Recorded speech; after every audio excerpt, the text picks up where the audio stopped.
বিসমিল্লাহির রহমানির রহিম।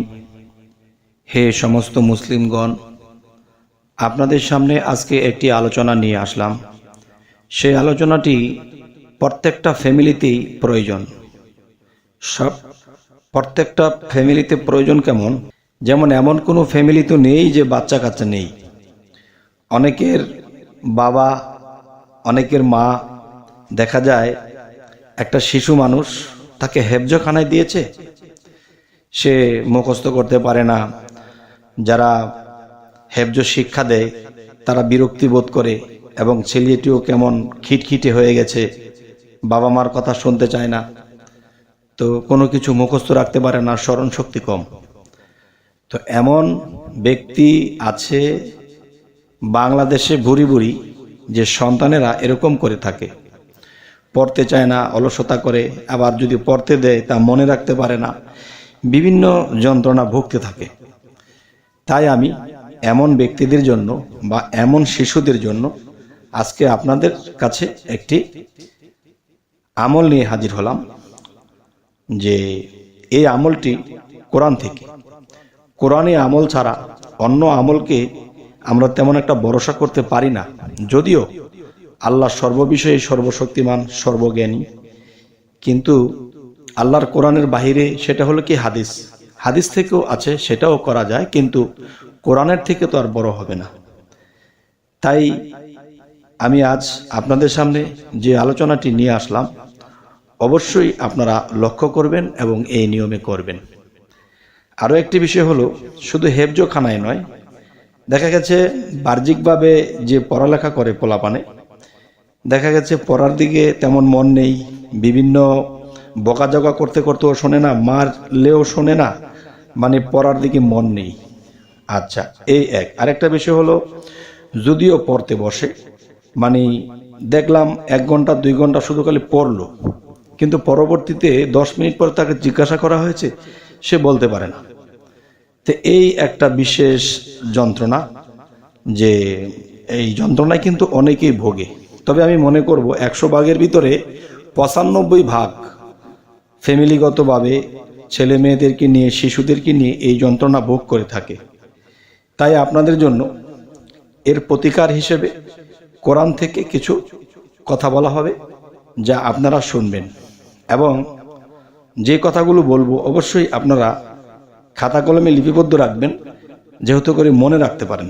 সেই কথাগুলো হলো যে, দেখুন, যে স্মরণ শক্তি বৃদ্ধি, যে স্মরণ শক্তির যে তদবির, এই তদবিরটা কোরআন মতেই ইনশাআল্লাহ আপনারা অবশ্যই খাতা কলম হাতে রাখবেন। যদি কেউ মনে রাখতে পারেন তাহলে লাগবে না। যেমন মনে করেন, কোনো শিশু সন্তান কোরআন শরীফ হেফজ করা আরম্ভ করিয়া যদি মুখস্থ রাখিতে না পারে, অর্থাৎ স্মরণ শক্তি খুব কম থাকার কারণে এটা হচ্ছে না, তাহলে কি করতে হবে? তবে বৃহস্পতিবার দিন সূর্য উদয়ের সঙ্গে সঙ্গে 11 বার দুরূদ শরীফ পাঠ করিতে হবে। আমি কথাটি আবার বলছি, বৃহস্পতিবার দিন সূর্য উদয়ের সঙ্গে সঙ্গে 11 বার দুরূদ শরীফ পাঠ করিয়া সূরা ফাতিহা, বিসমিল্লাহর যে বিষয়টা দেখুন, যে সূরা ফাতিহা বিসমিল্লাহর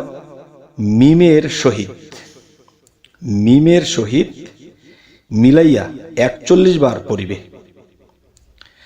যেমন বিসমিল্লাহির রহমানির রহিম মিম, যে বিসমিল্লাহির রহমানির রহিম, এরপরে মিমে, মানে মিমটা যেন ডবল কাজ করে।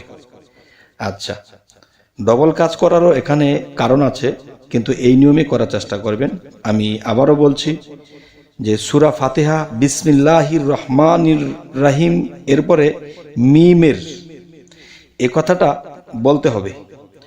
আচ্ছা, এর সহিত মিলাইয়া 41 বার পড়িবে। যেমন বিসমিল্লাহির রহমানির রহিমিল।